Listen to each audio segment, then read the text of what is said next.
Bonjour à tous, bienvenue à une nouvelle vidéo. Aujourd'hui, je vais vous montrer comment aller récupérer la valeur d'un segment dans Excel. Je vais vous montrer deux moyens de s'y prendre, soit solution 1 et solution 2.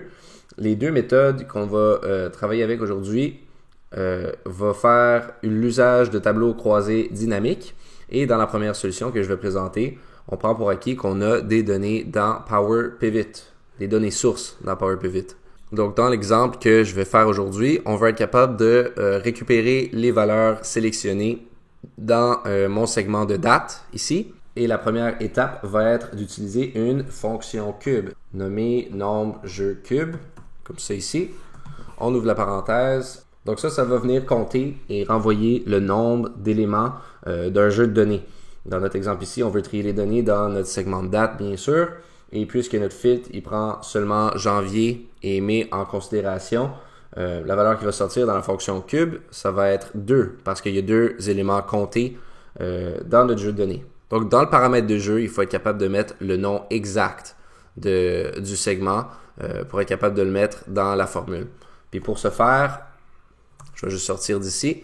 On a juste besoin de faire un clic droit sur notre segment et d'aller dans les paramètres de segment en bas ici. Puis on voit tout de suite, on voit que le nom utilisé dans les formules apparaît tout de suite et c'est ça qu'on va mettre dans notre fonction nombre jeu cube. Segment underscore date 2 underscore mois. Donc après que je l'ai écrit exactement comme c'était mentionné dans le segment ici, je peux appuyer sur Enter. Et oui, ça le fait ressortir seulement deux éléments comptés, comme ça ici. Ça, c'est la première étape de la solution 1. Puis juste en dessous ici, c'est ici qu'on va être capable de faire apparaître nos résultats en imbriquant une fonction cube dans une fonction si. Donc, je vais partir la fonction comme c'est ici. Si, test logique, valeur c'est vrai, valeur c'est faux. Je vous fais un rappel que la fonction si, ça vous permet de faire afficher une valeur quand un scénario est vrai ou faux. Donc ici, quand C7 est plus petit ou égal à D5, la valeur si vrai, ça va être notre fonction cube, soit rang membre cube, comme ça ici. Rang membre cube, ça va être une fonction qui va nous permettre de faire sortir une valeur placée au rang qu'on indique dans la fonction. Donc si on indique à rang membre cube qu'on veut la valeur qui se trouve au premier rang de mon ensemble ici, alors on va faire apparaître la première valeur de mon ensemble, ainsi de suite. Puis la première valeur ici, ben là c'est caché par rang membre cube, mais c'est janv ou janvier. Donc si je clique sur le FX ici, on peut voir tous les paramètres. La connexion, ça va être ce qui représente le nom d'une connexion à votre cube. Et on suppose que le tout, encore une fois, est sur Power Pivot. L'expression de données, c'est l'ensemble à partir duquel l'élément doit être récupéré. Donc c'est un ensemble dans la connexion. Donc cet ensemble-là est de toute évidence dans la connexion. Le rang, c'est nous qui va le sélectionner. Ça représente le rang de l'élément à récupérer. Et légende, ça représente la légende affichée dans la cellule. Nous, on ne va pas utiliser la légende dans notre formule ici. Notre formule, elle va plutôt ressembler à ceci. Encore une fois, si notre cellule C7 est plus petite que ce qui apparaît dans la cellule D5 suite à notre fonction cube, quand ce test logique-là est vrai, on va faire une autre fonction cube qui va faire ressortir le rang de la donnée de C7. Parce que notre rang ici qu'on a sélectionné, on voit ici rang, c'est C7, soit 1. Donc on va faire ressortir la première valeur de l'ensemble de données qu'on analyse. Le nom de ma connexion, c'est This Workbook Data Model.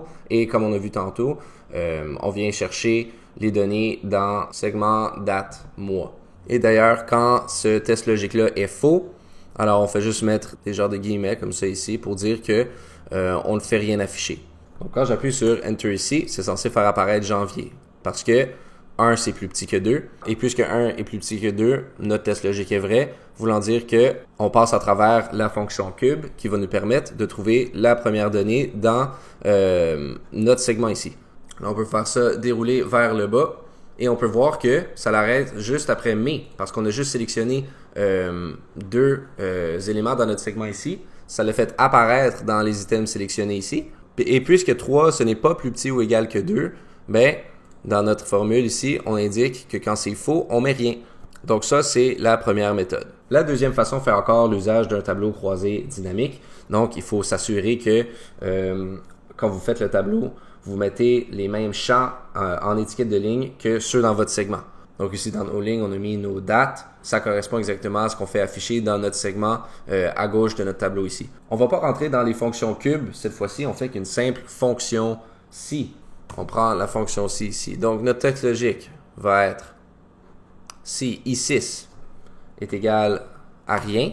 Donc, s'il n'y a pas de données dans notre cellule I6, si le test logique est vrai, voulant dire que s'il n'y a rien qui apparaît ici, on ne va rien mettre dans cette cellule-là. Tandis que si c'est faux, on va faire apparaître ce qui est écrit dans I6. On ferme la parenthèse et ça fait apparaître janvier, encore une fois. Et si on déroule ça vers le bas, encore une fois, ça s'arrête à mai parce qu'on a juste deux paramètres de sélectionner dans notre tableau croisé dynamique. Et pourquoi ça n'affiche rien ici? Ben, c'est parce que si I8 est égal à 0, on met rien. Puis I8, il n'y a rien. Fait qu'à partir d'ici, on peut jouer avec les paramètres qu'on veut sélectionner. Si j'appuyais sur CTRL ici, ça va faire apparaître septembre, de toute évidence, dans mes deux solutions.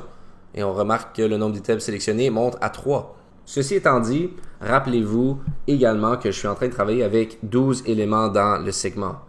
Pour 12 mois, bien sûr. Il arrive souvent qu'on ne sait pas d'avance le nombre d'items qui fera partie d'un segment, voulant dire qu'on doit répliquer nos formules sur possiblement beaucoup de lignes pour s'assurer de comprendre tous les items lors de notre analyse. Donc, soyez vigilants lorsque vous utilisez ces solutions-là, surtout s'il y a plusieurs usagers pouvant accéder à vos fichiers. De ce qu'il en est de la dernière partie ici des mois sélectionnés, si vous voulez créer une liste des items sélectionnés dans les segments, la fonction joindre.text, tu vois comme ça ici, c'est vraiment pratique parce que on peut choisir le délimiteur qu'on veut et regrouper les données qu'on veut. Donc ici, mon délimiteur, c'est deux espaces avec une virgule, voulant dire que à chaque fois qu'une valeur va ressortir ici, ça va être séparé par un espace et une virgule. Et on va faire l'analyse des cases D7 à D18. Excel va ignorer les espaces vides par défaut dans cette fonction, mais j'écrirai ici pour visualiser comme il faut. Donc quand j'appuie sur Enter, voici ce que ça nous donne. Ça nous donne janvier, mai, septembre avec un espace et une virgule entre chacune des données. Donc ça peut être pratique pour faire une liste. Donc voilà, c'est tout pour aujourd'hui. Pour plus d'informations, visitez notre site web. Le lien est dans la description. Merci et à la prochaine.